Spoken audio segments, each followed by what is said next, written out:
जोहार दोस्तों, मैं सुशीला हांसदा एक बार फिर से आप सभी का स्वागत करती हूँ झारखंड ओशियन में। रिसेंट डेज़ में कंडक्ट हुए जेपीएससी की पेपर, उसकी हम लोग आज एनालिसिस करने वाले हैं। जनरल स्टडी पेपर 1 को ये करेंगे, हम लोग एनालिसिस करेंगे। काफ़ी दुख की बात है कि पेपर हो जाने के बाद ये हमें पता चलता है कि पेपर लीक हो गया है।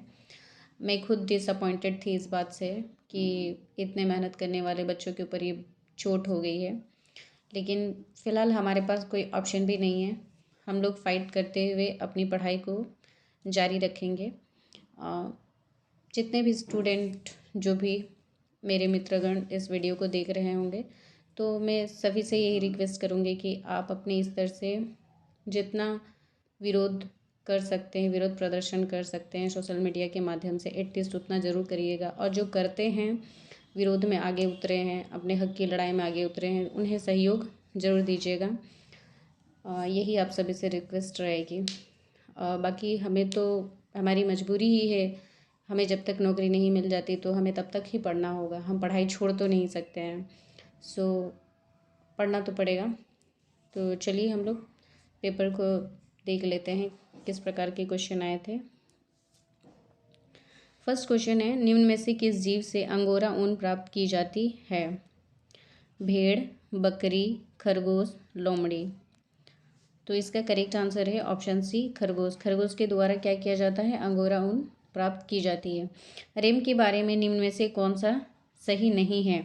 रेम एक स्थायी भंडारण क्षेत्र है। रेम एक हार्ड डिस्क स्टोरेज की तरह है। रेम एक वाष्पशील मेमोरी है। रेम में भंडारी सूचनाएं कंप्यूटर के ऑफ होने पर उड़ जाते हैं। हमें क्या बताना है? हमें जो गलत है हम वो बताना है। तो ऑप्शन ए ये तो सही है, ऑप्शन बी ये गलत है, ऑप्शन सी रेम एक वाष्पशील मेमोरी है, ये भी सही, ये भी सही है। तो हमारा करेक्ट आंसर क्या हो जाएगा? Which one is wrong? तो हमारा रॉन्ग हो जाएगा ऑप्शन बी। ठीक है। किसी की शिकायत को व्यक्त करने के लिए वेबसाइटों का प्रयोग कहलाता है? Web plea, web heat, cyber ranting, cyber venting. किसी की शिकायत व्यक्त करने की जिस वेबसाइट का यूज़ करते हैं वो कहलाता है साइबर वेंटिंग। क्या कहलाता है? साइबर वेंटिंग। सेंट्रल प्रोसेसिंग यूनिट का कौन सा अंग गणना करता है? Alternate local unit, American logic unit, alternating logic unit, arithmetic logic unit. तो आंसर हमारा क्या हो जाएगा? ऑप्शन डी ये सही है। आईसीआर दिवस कब मनाया जाता है? 23 दिसंबर, 16 जुलाई, 22 अप्रैल, 23 नवंबर। सो हमारा करेक्ट आंसर क्या है? करेक्ट आंसर है 16 जुलाई को आईसीआर दिवस मनाया जाता है। चावल का वैश्विक जीन बैंक स्थित है? कहाँ स्थित है? फिलीपींस में, पूसा, नई दिल्ली में, कटक में, हैदराबाद में। तो चावल का वैश्विक जीन बैंक स्थित है फिलीपींस में, और ये कब स्थापित किया गया है? 1960 में। गन्ना है, गन्ना क्या है? कम दीप्तिकाल का पौधा, अधिक दीप्तिकालीन पौधा, उदासीन दीप्तिकालीन पौधा, दीप्तिकाल के प्रति उदासीन पौधा। तो गन्ना एक प्रकार का कम दीप्तिकाल का पौधा है। मक्के की भ्रूणकोश में कितने गुणसूत्र पाए जाते हैं? 20, 30, 40, 23। तो मक्के के गुणसूत्र में 20 पाए जाते हैं। ठीक है, 20 गुणसूत्र इसमें पाए जाते हैं। व्यावसायिक खाने योग्य गेहूं में निम्न में से कौन सी जीनोमिक स्थिति पाई जाती है? AB genome, ABC genome, ABCD genome, ABD genome. So correct answer will be option D, ABD genome. ठीक है। क्षारीय भूमि को सुधारा जा सकता है? चूने के प्रयोग द्वारा, जिप्सम के प्रयोग द्वारा, खारे पानी के प्रयोग द्वारा, उपयुक्त में से कोई नहीं। तो क्षारीय भूमि को किस प्रकार से सुधारा जाता है? इसे सुधारा जाता है जिप्सम के प्रयोग के द्वारा। ऑप्शन बी सही हो जाएगा। निम्नांकित में से लोटा पहाड़ की मुख्य पहचान क्या है?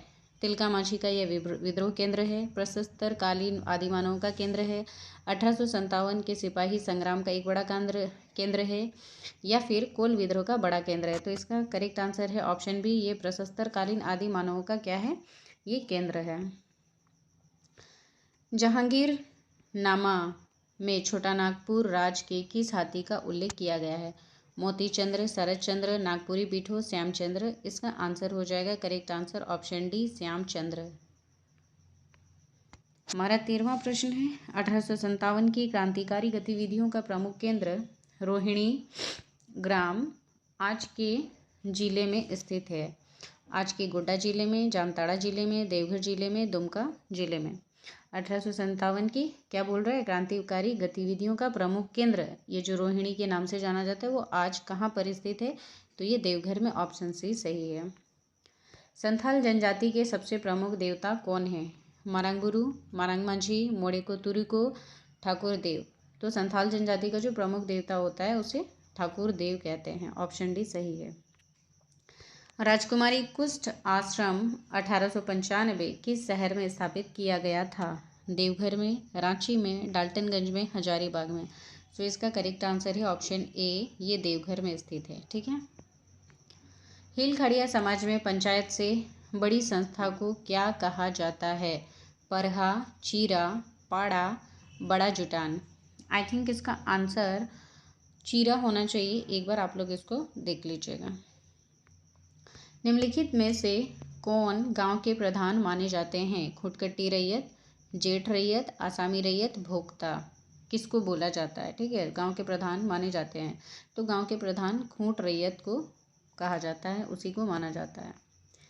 थेंडेरी एवं बिददिरी संस्कार जुड़े हैं किससे? संथाल विवाह से, उरांव जन्म उत्सव से, मुंडा अंत्येष्टि से, उरांव अंत्येष्टि से। तो ये थेंडेरी और बिददिरी क्या है? ये मुंडा अंत्येष्टि से संबंधित है। गिरिडीह को किस वर्ष रेलवे से जोड़ा गया था? 1871 में, 1885 में, 1904 में या फिर 1915 में।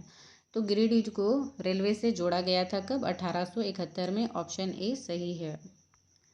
प्रसिद्ध तीर्थ स्थल पारसनाथ निम्नांकित में से किसके सबसे नज़दीक है? इसरी, डुमरी, मधुबन, ककोलत। तो ये पारसनाथ का जो स्थल है ये किसके नज़दीक है? मधुबन के नज़दीक है। निम्नलिखित में से कौन सा युग्म सही सुमेलित नहीं है? विश्व वातावरण दिवस, ये तो सही है। विश्व पृथ्वी दिवस, ये भी सही है। विश्व होम्योपैथी दिवस, ये सही नहीं है। ये कब मनाया जाता है? ये 5 अप्रैल को मनाया जाता है। अंतर्राष्ट्रीय योग दिवस, ये भी सही है। तो जो सुमेलित नहीं है वो ये है। कौन सी सुमेलित नहीं है? विश्व होम्योपैथी दिवस, ये सुमेलित नहीं है। और इसे कब मनाया जा रहा है विश्व होम्योपैथी दिवस को? ये विश्व होम्योपैथी दिवस 5 अप्रैल नहीं, ये मनाया जाता है 10 अप्रैल को। ठीक है, कब मनाया जाता है? ये 10 अप्रैल को मनाया जाता है। 2023 में किस राज्य में सीखो व कमाओ कार्यक्रम प्रारंभ किया गया? उत्तर प्रदेश, मध्य प्रदेश, राजस्थान, हरियाणा। तो इसका करेक्ट आंसर है मध्य प्रदेश। तो मध्य प्रदेश की ये स्कीम है सीखो कमाओ कार्यक्रम। निम्नलिखित युग्मन में से कौन सा सही सुमेलित है? अच्छा, ये क्वेश्चन मेरा इनकम्प्लीट है। कोई बात नहीं, मैं आपको यहीं से बता देती हूँ, मैच आंसर बता दूँगी। तो एक्चुअली इसके मैचिंग में राइट साइड में ये मेंशन नहीं है, बट इसका आंसर ऑप्शन डी होगा। ठीक है, एनी एनोक्स का मैच था किसके साथ?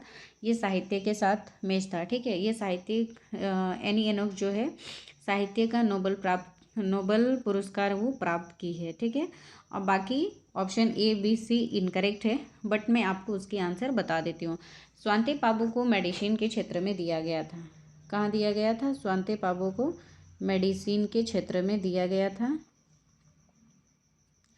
और एलन एस्पेक्ट को कौन से क्षेत्र में? एलन एस्पेक्ट को रसायन के क्षेत्र में दिया गया था। ठीक है, और मॉर्टन मेंडल बच गए। मॉर्टन मेंडल को भौतिक,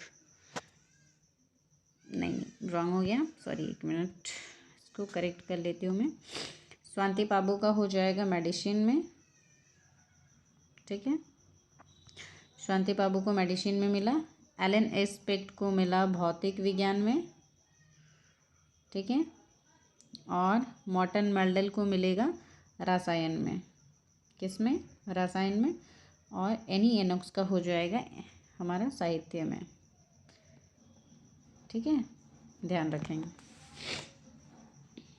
चलिए, निम्न में से किस शहर में 20 अप्रैल 2023 को आयोजित विश्व बौद्ध शिखर सम्मेलन संपन्न हुआ था?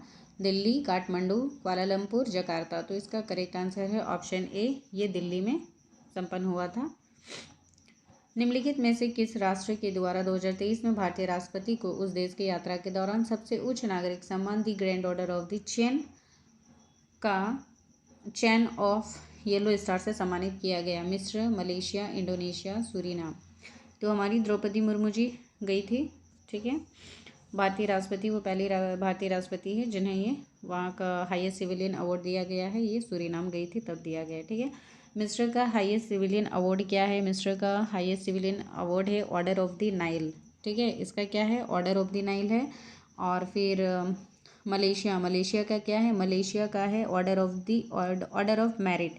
और इंडोनेशिया का आपका क्या हो जाएगा? The star of the Republic of Indonesia, ये उसका हाईएस्ट सिविलियन अवार्ड है। चलिए अगले प्रश्न पर चलते हैं। दी कॉलिशन ईयर पुस्तक के लेखक कौन है? ये किसने लिखा ये book? Shashi Tharoor, Pranab Mukherjee, Ravi Mathur, M Singh. So correct answer will be option B, Pranab Mukherjee की ये पुस्तक है।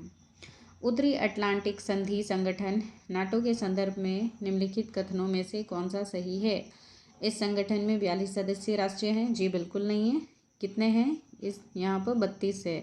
और नवीनतम कौन है? नवीनतम आपका स्वीडन शामिल हुआ है, ठीक है। 32वां स्वीडन है और 31वां कौन था? 31वां फिनलैंड था, ठीक है। इसका मुख्यालय ब्रुसेल्स में है। ये तो सही है। हमें क्या बताना है? हमें सही ही चूज़ करना है ना। तो हमारा ऑप्शन क्या हो जाएगा? ऑप्शन बी, ये करेक्ट हो जाएगा, ठीक है। चलिए अगले प्रश्न में। G20 के संदर्भ में निम्नलिखित कथनों में से कौन सा सही है? 1 दिसंबर 2022 को भारत ने ऑस्ट्रेलिया से इसकी अध्यक्षता प्राप्त की थी। G20 का पहला शिखर सम्मेलन 2008 में वाशिंगटन में संपन्न हुआ था। नीचे दिए गए विकल्पों में से सही उत्तर का हमें चयन करना है, कौन सा सही है, ठीक है। तो इसमें से जो सही है ये क्वेश्चन नंबर ऑप्शन 2 ये तो सही है। बट ऑप्शन 1 दिसंबर 2022 को भारत ने ऑस्ट्रेलिया से अध्यक्षता नहीं प्राप्त की थी। किससे प्राप्त की थी? इंडोनेशिया से अध्यक्षता प्राप्त की थी, ठीक है। तो इसके अकॉर्डिंग हमारा जो सही उत्तर हो जाएगा ये ऑप्शन बी हमारा सही उत्तर है, ठीक है। भारतीय संविधान का कौन सा अनुच्छेद समान नागरिक संहिता यूसीसी की बात करता है? अनुच्छेद 43, अनुच्छेद 44, अनुच्छेद 45, अनुच्छेद 46। So correct answer will be option B, अनुच्छेद 44। अनुच्छेद 44 क्या बात करता है? यूसीसी की बात करता है। तो फिर हमारा अनुच्छेद 43 में क्या लिखा है? अनुच्छेद 43 में मजदूरी एवं कुटीर उद्योगों के बारे में लिखा है। और फिर अनुच्छेद 44 में तो हमने यूसीसी देख लिया। अनुच्छेद 46 में हमारा ST SC OBC के शिक्षा और उसके आर्थिक संबंधी उसकी हितों की किस प्रकार से उसको बढ़ोतरी की जाएगी, उसमें अभिवृद्धि की जाएगी, ये आर्टिकल 46 में लिखा है। इसको भी हम लोग ध्यान रखेंगे। 2023 में संयुक्त राज्य अमेरिका के किस राज्य ने हाल ही में सरकारी स्कूलों में दीपावली के दिन अवकाश की घोषणा की है? Los Angeles, Boston, Jersey, New York. तो दीपावली की छुट्टी जो है कौन से स्कूल के, कहाँ के सरकारी स्कूलों में दी गई थी? ये न्यूयॉर्क के सरकारी स्कूलों में ये छुट्टी दी गई थी। निम्नलिखित युग्मों में से कौन सा सही सुमेलित है? आनंद कुमार श्री, श्री मूलचंद लोढ़ा, श्री जन्म सिंह सोई, श्री P कल्याण सुंदरम। इसमें से जो सही है, जो सही सुमेलित है, हमें वो मैच करना है। तो इसके अकॉर्डिंग हमारा आंसर हो जाएगा ऑप्शन डी, ठीक है। ऑप्शन डी, ये जो श्री P कल्याण सुंदरम है ये क्या है? ये सामाजिक कार्यकर्ता है। तो ये हमारा करेक्ट आंसर है। बाकी जो इनकरेक्ट है हम उन्हें भी जान लेते हैं। आनंद कुमार श्री वो भी पद्मश्री प्राप्त करता है, बट कौन से फील्ड में, ये हमें बताना है। तो आनंद कुमार श्री जो है ये शिक्षा और साहित्य से संबंधित है, ठीक है। शिक्षा और साहित्य से संबंधित है। श्री मूलचंद लोढ़ा सामाजिक कार्यकर्ता है, ठीक है। क्या है? सामाजिक कार्यकर्ता है। और जन्म सिंह सोई क्या है? जन्म सिंह सोई ने क्या किया था? हो भाषा के ये संरक्षक है। कौन है? हो भाषा के क्षेत्र में इन्होंने बहुत ज़्यादा अपना योगदान दिया है, ये भी हम लोग ध्यान रखेंगे। निम्नलिखित में से किस राज्य में विश्व के सबसे बड़े रेलवे प्लेटफॉर्म का उद्घाटन किया गया है? कर्नाटक, मध्य प्रदेश, राजस्थान, दिल्ली, ठीक है। क्या बताना है हमें? विश्व के सबसे बड़े रेलवे प्लेटफॉर्म ये कहाँ है? ये हमारा कर्नाटक में, ठीक है। कर्नाटक में भी कौन सा है? हुबली रेलवे स्टेशन है, जो 1507 मीटर यानी क्या आप बोल सकते हैं 1.5 किलोमीटर के आसपास आप इसको कंसिडर कर सकते हैं। निम्न में से कौन भारत के गणतंत्र दिवस 2023 में मुख्य अतिथि बनकर आए थे?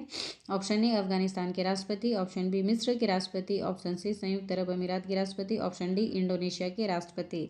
तो 2023 में जो मुख्य अतिथि आए थे वो कौन आए थे? 2023 में इजिप्ट के राष्ट्रपति आए थे, अब्दुल फतेह सीसी आए थे। ठीक है। 2024 में कौन आए थे? ये फ्रांस से आए थे, इमैनुअल मैक्रोन आए थे। सूडान में फंसे हुए भारतीय नागरिकों को निष्क्रमण हेतु भारत सरकार द्वारा बचाव अभियान का शुभारंभ किया गया था। इस अभियान का नाम कौन सा था? ऑपरेशन देवी शक्ति, operation Ganga, operation Addis अबाबा, operation Kaveri. तो हम लोगों को बताना है सूडान से। ठीक है। सूडान के लिए ये ऑपरेशन लाया गया था। तो ये ऑपरेशन कावेरी। ऑपरेशन देवी शक्ति कहाँ है? ये अफगानिस्तान में चलाया गया था। ऑपरेशन गंगा कहाँ चलाया गया था? ऑपरेशन गंगा यूक्रेन में फंसे लोगों के लिए चलाया गया था। ठीक है। ये हम लोगों ने देख लिया। भारतीय संसद के नए भवन को किस वास्तुकार ने डिजाइन किया था? रवि मोदी, बिमल रॉय, बिमल पटेल, डी राधा कृष्णन। तो नए संसद भवन का डिजाइन कौन किया था? कौन थे आर्किटेक्चर? बिमल पटेल थे।